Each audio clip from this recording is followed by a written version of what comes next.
Thank you very much for inviting me to speak. I can really, as a pediatrician who cares for both children and their families, really understand the anxiety that people are feeling.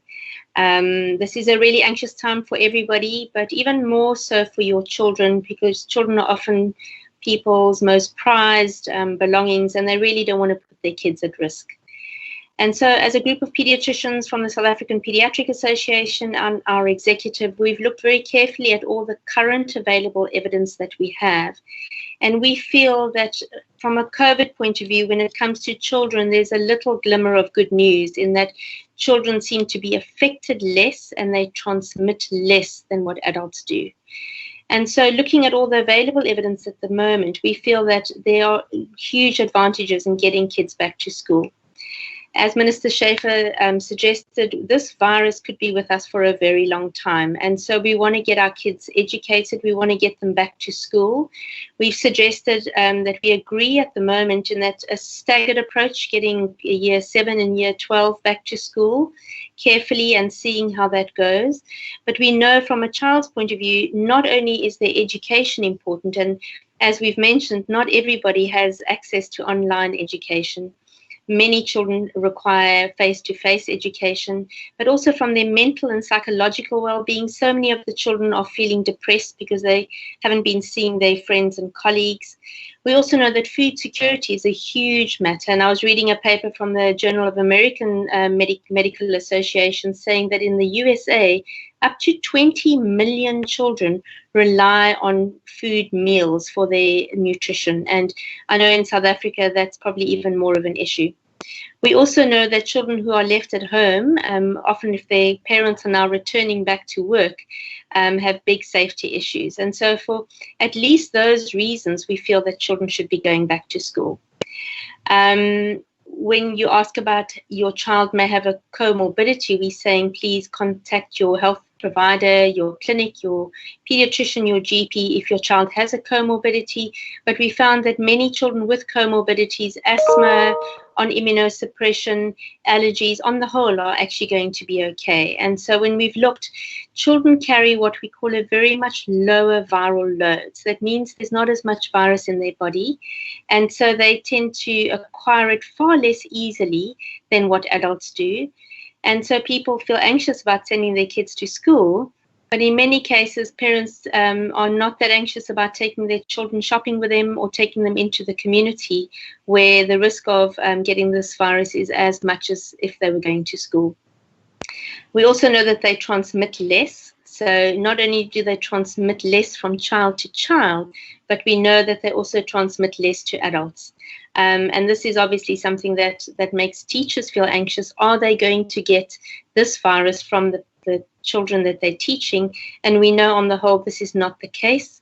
Adults are much more receptive or prone to getting this virus from their community, so from their colleagues, but also just from the people who live in their community, where they shop, the taxis they travel in. So we feel that for children, it is a safe environment, provided you stick to the basics. So the basic rules include, 1, wearing masks, and we are not saying just visors. We're actually saying you need a mask at the very least.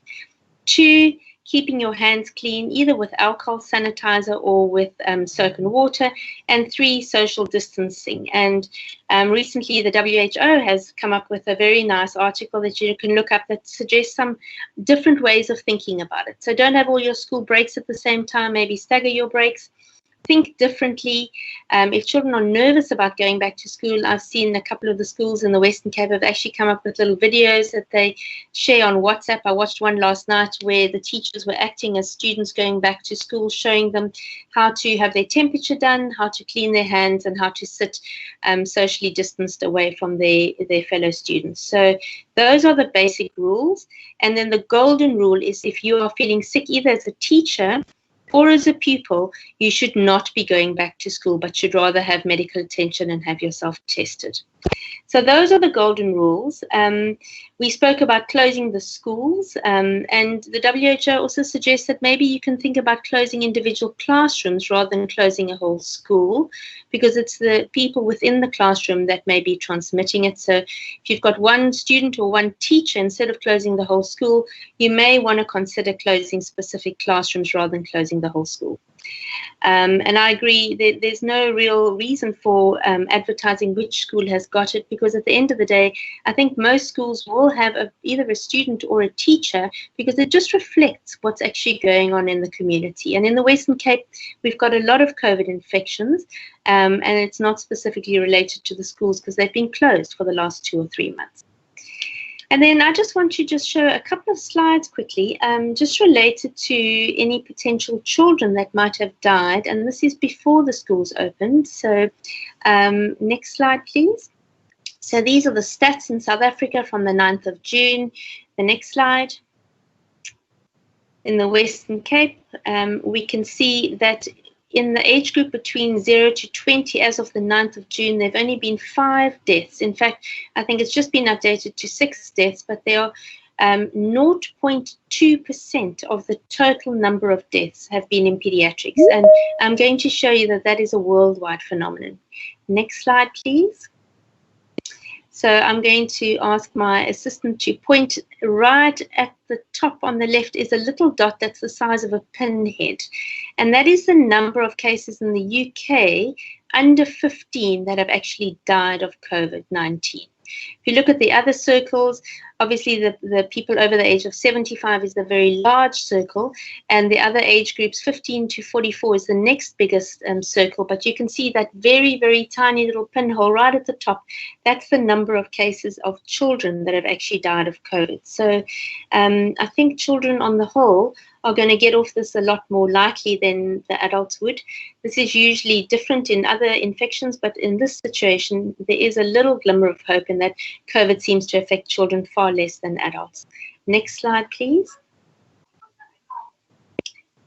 So just to show you the cases that we've tested at the Red Cross War Memorial Children's Hospital, we've only had 3% positive children. The rest have all been negative. Next slide. And if you break these down, the number of children under the age of 5 are the ones that we've tested on the whole more than the older children. And you can see a much smaller number of children are positive than those that are negative. Next slide. So just to talk about those deaths, because as soon as you hear that there's been a death in a child, there's an appropriate emotional outcry, because people say, well, there are deaths in children, but the important cases and the 2 that we've had that I've been involved in at the Red Cross Children's Hospital, one of them was a very young child with a severe cardiac defect, and the other child had a severe lung defect. So these children had severe underlying comorbidities, and they also happened to then be tested to be COVID positive. So I think it's important, as in the adults, to actually look at what else is going on in this patient's life. Next slide, please. So how are we managing this in a hospital? And you can take a similar situation in a school. Next slide. So masks, and I think this is a very emotive issue, is that of children's masks. A lot of people say, well, children can't wear masks, but it depends how you educate them and how you work with them. Children are great mimickers. They love doing what adults do. And here you can see a mom and a child both wearing a very light, bright colored mask, and children learn very quickly. So we found in the hospital, we are getting parents and their children to wear masks, and you can do the same in a school. You can make it a fun event, and any concerns about masks blocking oxygen or retaining CO2 is simply not founded. We find children get used to masks possibly even more quickly than the adults do. So masks are good for us. Teaching children to clean their hands. So if everybody does it, children are copycats, they'll learn very quickly to keep their hands clean. And then obviously social distancing can be a little bit more difficult with kids, but if you make it a game at school, then children learn quite quickly. Next slide. So just to show you the cases that we've had at our hospital, on the right-hand side, 55 patients and currently only 9 children with this condition. Most of the children have recovered really quickly and have gone on to go home back to their families again. Next slide. Just the important thing for adults who are working with children, be that nursing staff, medical staff, school teachers, school administrators, important to get physical distancing. And we've gone a three-pronged approach. We've said watch out for those tea rooms, watch out for those play areas, possibly remove chairs in that area. Next slide, please. And so we've actually, you can see in the middle, there's a slide of a tea room where we've actually taken chairs away so people can't sit too close to each other. And then the 2 slides below, you can see there's some red stripes. This is where people who are needing to stand in a queue are social distanced by the red stripes. And you can do the same at schools. So I've seen some very nice schools in the Western Cape actually put some either squares or lines or even crosses on the ground to remind people to social distance. Next slide, please. So in closing, I'd like to say that I think we feel quite comfortable that children should be getting back to school. It's the best place for them to be. If this virus is going to be with us for the next year or 2, we can't realistically teach all these kids online. We need to do so safely, and I think hand cleaning, face mask, social distancing, really important. Really important if you're feeling sick as a teacher, don't be a hero and go to school. We normally would do this, but in this virus, we're saying stay at home and get help. And if you're a child who is ill, the same would hold for you. Don't go to school. And I think as a community, we need to be supporting each other. We need to realize that there's a lot of anxiety around this. But as a pediatrician, we're saying on the whole, children are actually going to be okay. And if you are worried about your own individual child with some comorbid conditions, please ask your healthcare workers so that we can reassure you and give you the appropriate advice. Thank you very much.